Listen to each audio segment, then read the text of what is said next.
this piece around, it's interesting, this piece around like, which I advocate, going slow, especially around physical intimacy, like, really moving slowly. Probably not a good idea, to go into too much physical intimacy too soon. I actually think that's culturally specific to maybe our culture, our environment. Because I was just watching this documentary, a documentary, you can hardly call it that. It's Conan O'Brien. It goes visiting other countries. And like basically the idea there, with his comic way is to actually like penetrate into the sort of strange nature of these, different cultures. And he's in Norway and he's actually talking to a couples therapist in Norway. And in Norway, they have this practice and sort of mantra phrase called sex before coffee, which is like What? you I need love Conan. Oh you man.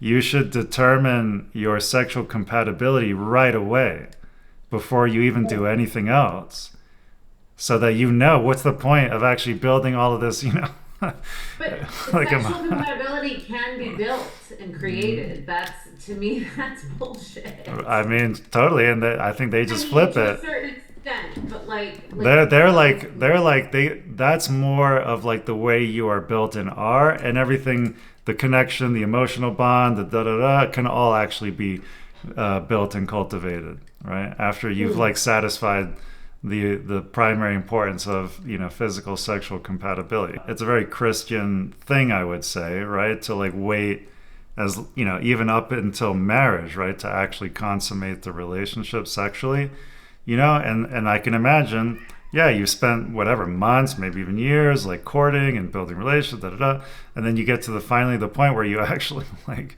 introduce sex and it sucks, right? And it's Oh just yeah, gonna that would forever, be yeah, that's and really it's not, hard. and it can't be fixed. It's just this actual, just like physical incompatibility or whatever, which I think is a phenomenon, right? So Hmm. it makes sense to me. So I think it's valuable just to consider, yeah, like what, and I think authentic relating, honestly, for that matter, is quite a culturally specific practice. Like, one of my values when especially when we started art, well, all throughout art, was to really include, like, to expand the reach and accessibility of our courses to people who would not otherwise self-select into a personal development workshop, which is, why I did the nonprofit and went to the prisons and all that. And I remember being in Bali, and we had this program early on of like setting aside a couple seats for like members of the local community to come and participate for free, right? And we had a Balinese like woman come and join us. And within fucking 10 minutes, she was like, I'm out. Like, you guys are crazy. Like, this is not how we do things. Like, nope, nope, nope, nope, nope, nope.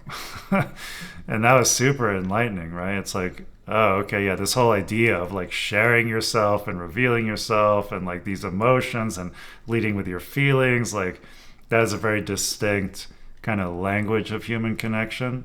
And you would never ever do that in many cultures around the world, right? At least not until you're way down the road with somebody, and even then, maybe not, right? So I think it's just useful, like, back to dating, is to recognize, that the values that you or any one of us may hold are specific to the surrounding paradigmatic culture, and it might be different for somebody else. Which then I think authentic relating is useful on the relating side to bring more curiosity, sensitivity, and welcoming for the cultural values of another, and that's what creates these rich conversations, right? It's like, actually, let's talk about our relationship to introducing physical intimacy into relationship, right? Let's actually bring that out into the open, right? It's like, yeah, I don't have any attachments to like pacing around that. I'm open to that right away. Or, yeah, no, for me, like, I actually really want to wait until we're really established, right? These are really valuable, insightful, and intimate conversations to be had if you can come in already recognizing that the values that you hold are specific to your own, imprint of culture and environment, and whatever it might be that's influencing how you've constructed and wrapped your life around these internal values.